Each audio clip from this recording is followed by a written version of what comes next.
जल्दी से आ जाइए।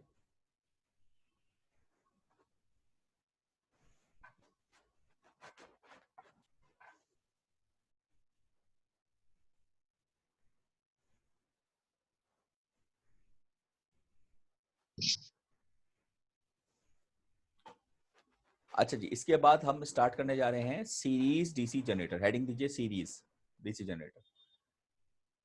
और जरा यहाँ देखिए, ये है आपका आर्मेचर सर्किट और ये है आपका फील्ड सर्किट, जिसको सीरीज में लगाते हैं तो आप एस से रिप्रेजेंट करते हैं। तो दोनों को इकट्ठा सीरीज में ज्वाइन कर दिया तो हम इसको कहते हैं सीरीज डीसी जनरेटर, जैसे कि वहां मोटर थी। अब यहाँ पे सबसे पहली बात कि तीनों करंट सीरीज में आ गए तो वो बराबर हो गए, यानी आर्मेचर भी सीरीज करंट यानी कि आरएस से गुजरने वाला और लोड यानी कि सीरीज, बल्कि पूरा कह लो सीरीज वाइंडिंग से गुजरने वाला। और आईएल क्या है? Load current. और इसकी इसकी केवीएल इक्वेशन ये रही आपके सामने। वीटी अब किसके बराबर होगा? ई ए माइनस आई ए इंटू इन दोनों का सम का पूरा ड्रॉप। अच्छा जी, अब इसमें डिफरेंस क्या है शंट के हिसाब से? तो इसमें सबसे पहला डिफरेंस ये आता है कि इसकी फील्ड वाइंडिंग भी आर्मेचर पर डिपेंड करते हैं।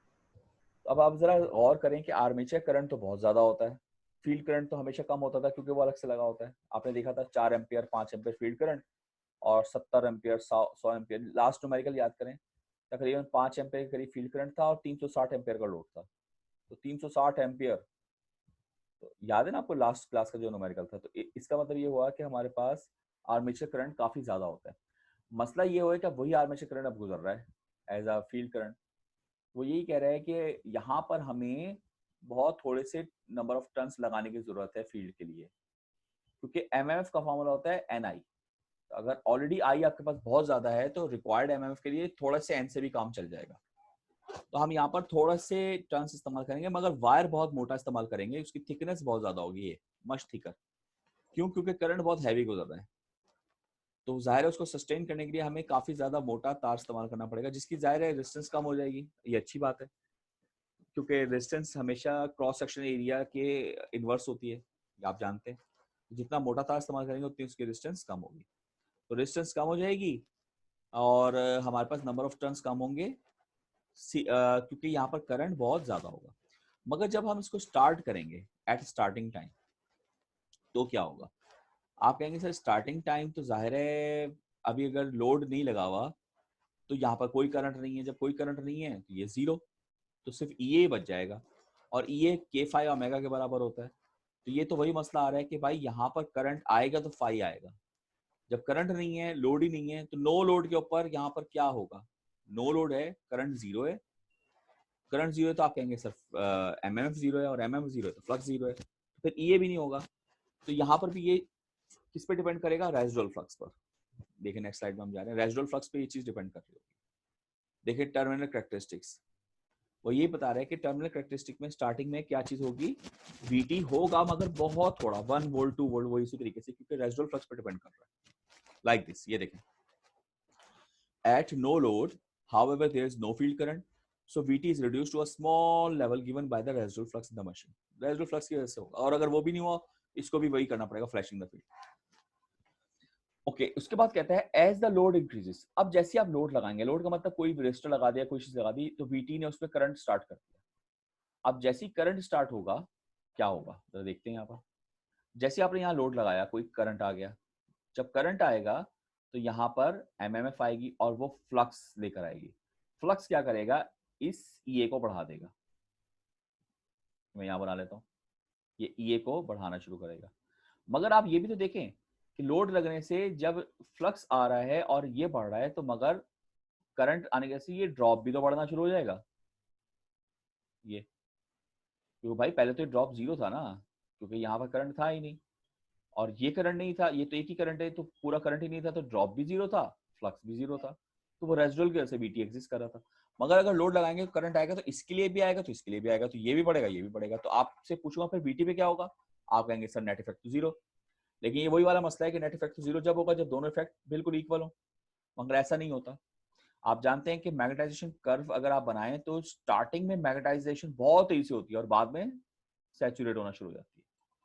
तो स्टार्टिंग में क्या होगा कि इतनी तेज से मैग्नेटाइजेशन होगी कि अच्छा, ये वाला रिलेशनशिप जो है ना, आई आर ए, ये तो लीनियर है, आप जानते हैं रेजिस्टर है, लीनियर है, तो ये लीनियरली बढ़ रहा है, ये बहुत तेजी से बढ़ रहा है, एक्सपोनेंशियल बढ़ रहा है।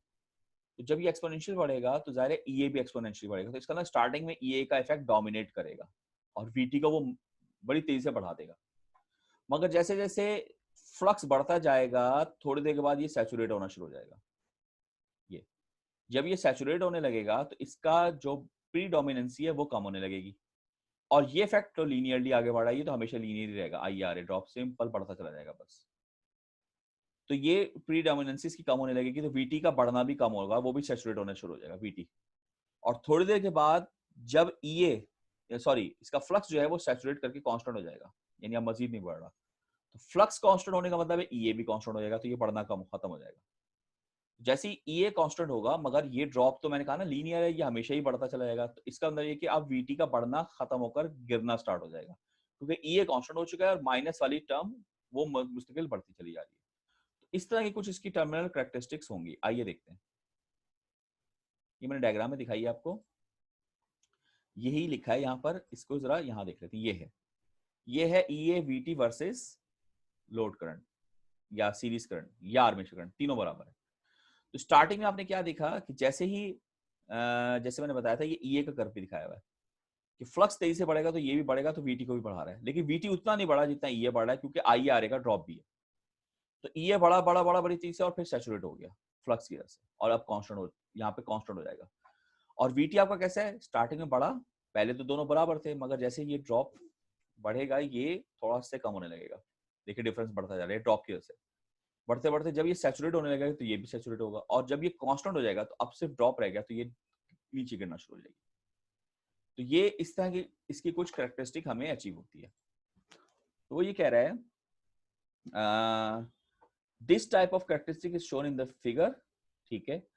It is obvious that this machine would make a bad constant voltage source, बिल्कुल ठीक। तो याद रखें कि हमें चाहिए होती है कांस्टेंट वोल्टेज सोर्स, तो मगर यहाँ पर हमें एक बुरी कांस्टेंट वोल्टेज सोर्स मिली है, यानी कि इसकी वोल्टेज रेगुलेशन अच्छी नहीं है, नेगेटिव नंबर है। तो फिर हम इसको इस्तेमाल कहाँ करें, क्योंकि ये तो काफी ज्यादा इसमें अजीब सी आ रही है सिनेरियो कि जीरो से शुरू होकर पहले बढ़ा फिर गिरने लग गया। तो वो यही कहते हैं कि series generators are used only in a few specialized applications, कहाँ, where the steep voltage characteristic of the device can be exploited. बड़ी इंपॉर्टेंट बात, उन जगहों पर जहां पर हम खुद चाहते हैं कि स्टीप वोल्टेज यानी अचानक बढ़ता हुआ या अचानक गिरती हुई कैरेक्टरिस्टिक हो डिवाइस की, जिसको हम कहीं पर एक्सप्लॉइट करके इस्तेमाल कर सकते हैं।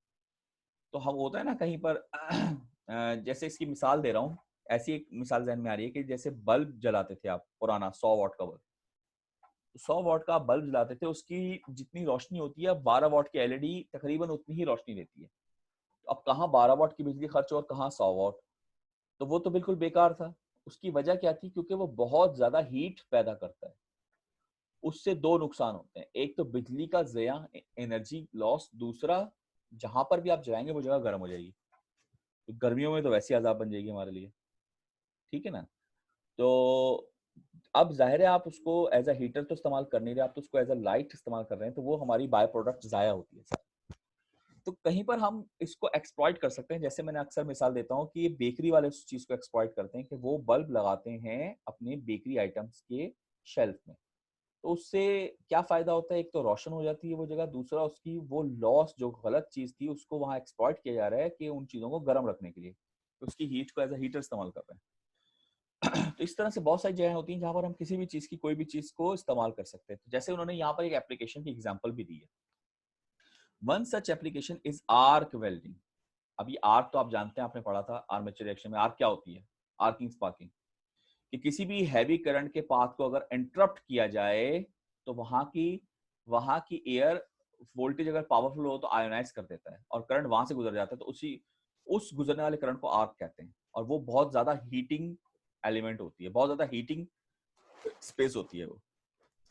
Series generators used in arc welding are deliberately designed to have a large armature reactions.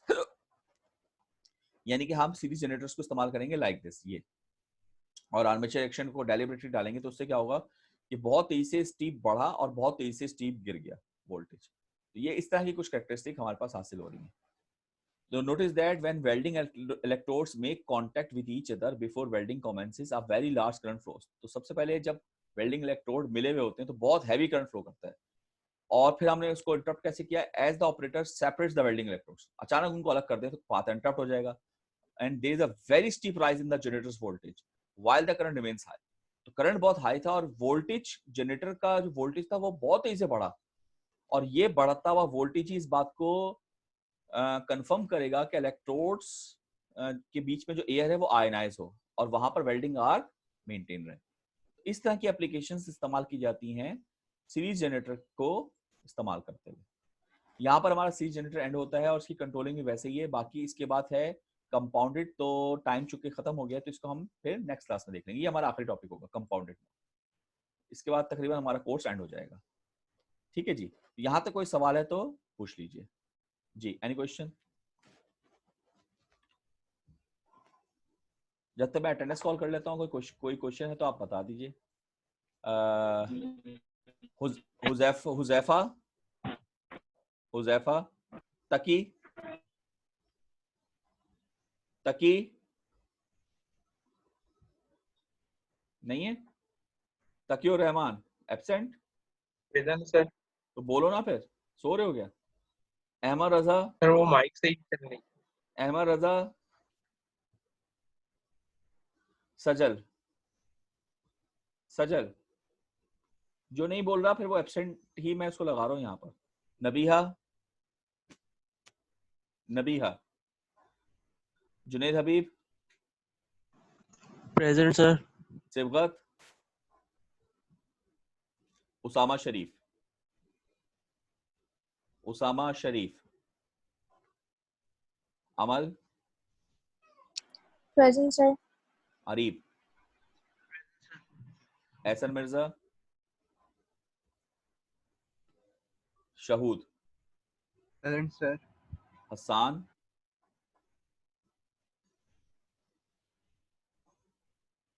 Tuba, present sir. Maria, present sir. Fiza, present sir. Ehraar, Yahya Ali, Yahya Ali, Abdul Basit, Abdul Basit, Anas Ali, Jameel, Sibtain, Sibtain, Murtaza,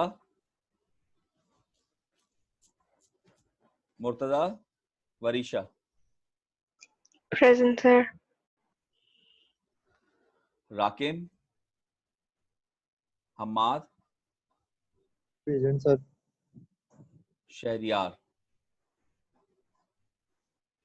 Shahryar, Ehtisham. ठीक है जी, कोई रह गया?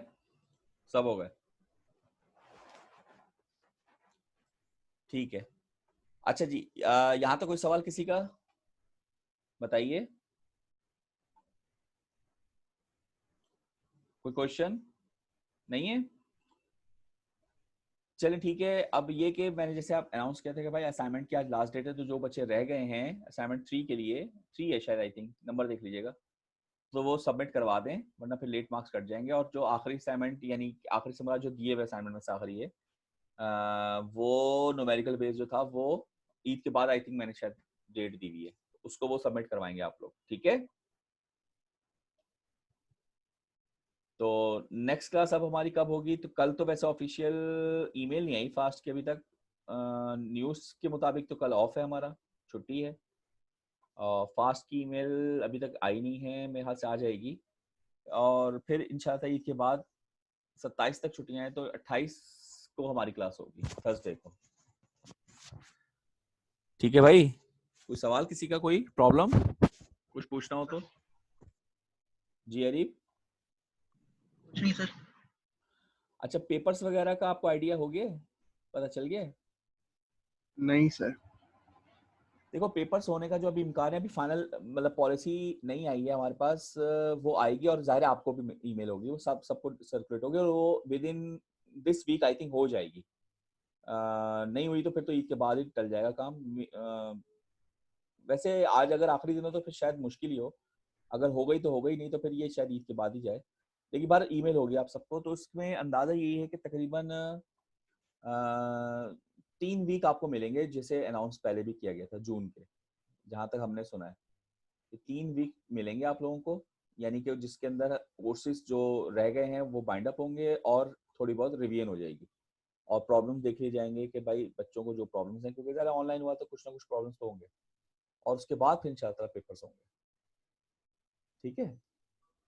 और नहीं सर, वो इस्लामाबाद कैंपस का नोटिस देखा था हमने, अच्छा उसमें भी यही था, 2022 से पेपर हैं, अच्छा अच्छा अच्छा। और जो आप बता रहे हैं बिल्कुल। हाँ यही मैंने भी वही मैं बता रहा हूँ ना, हमारा भी तो ऑफिशियली तो नहीं आया, मगर जो मालूमात है वो यही है कि 3 हफ्ते का टाइम मिलेगा इन जून के 3 हफ्ते, और 22 से फिर इंशाल्लाह ताला यानी कि आपके पेपर स्टार्ट होंगे। अब ऑनलाइन होंगे या ऑफलाइन होंगे ये चीज़ अभी कंफर्म नहीं है, ये आपको पॉलिसी में पता चलेगा किस तरह से पेपर्स होंगे। अब बहरहाल ये कि पर्सनल आना यानी फिजिकल प्रेजेंस तो 15 जुलाई तक वैसे ही वो तो मना की गई है फेडरल गवर्नमेंट की तरफ से, तो वहाँ यानी कि इंडिविजुअल कोई बच्चा आना चाहे किसी काम से तो अलग बात है, वैसे नहीं आ सकते।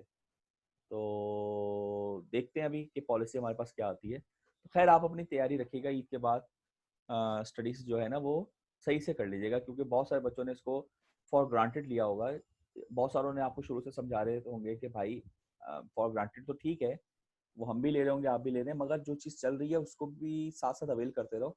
अब बच्चे होते हैं ना, जैसे बहुत सारे बच्चों ने कहा कि लैब्स का प्रॉब्लम है, लैब्स भी रुक गई थी, लेकिन अब कितना लॉस होगा, लैब्स रुक गई दोबारा करनी पड़ेंगी। एक चीज चल रही होती है ना, तो उसमें ये होता है कि भाई चलो जो मिल रहा है वो तो ले लो, बाकी जो कमी होगी वो बाद में हम पूरी कर लेंगे, लेकिन अगर चलते हुए काम को भी रुकवा देंगे तो फिर मसला इन द एंड ये आएगा कि ना वो रहा ना ये रहा। तो अब जो क्लासेस हुई हैं कुछ तो सीखा ही होगा ना आप लोगों ने, मतलब मैं 100% नहीं सीखा तो 50% सीख लिया होगा, 40%। और जो हालात हुए हैं उसके मुताबिक तो आप कोई चारे कार ही नहीं रहा। यानी अगर आप कहें कि भाई मैंने कुछ भी नहीं सीखा, तो क्लास हो या नहीं हो तब भी नहीं सीखते, तो अब अगर क्लास रुकवा देते तो अब क्लास होती, बात तो फिर भी वही बराबर ही आ गई ना बात, क्योंकि अब वो हालात तो ठीक नहीं हुए इस तरह से कि हम हमारी यूनिवर्सिटी खुल जाए और हम नॉर्मल हो जाए। तो अब सेमेस्टर तो जाहिर है इनडिटर्मिनेट टाइम के लिए नहीं रोका जा सकता ना, वो तो क्लोज होगा सेमेस्टर। तो अब देखते हैं इंशाल्लाह ताला क्या होता है। भारत पेपर वगैरह हो उसके बाद हालात बेहतर हों, दुआ करें कि अगर 15 जुलाई की डेट है तो वो आगे मजीद एक्सटेंड ना हो, हालात बेहतर हो जाए और हमारी नेक्स्ट सेमेस्टर इंशाल्लाह ताला नॉर्मल स्टार्ट हो जाए। दुआ करें आप सब लोग। ठीक है, फिर इंशाल्लाह ताला कल अगर क्लास नहीं होगी, जो कि 90% ऐसे ही है, तो फिर हम ईद के बाद मिलते हैं। ठीक है भाई, ओके भाई, अल्लाह हाफिज़। अल्लाह हाफिज़।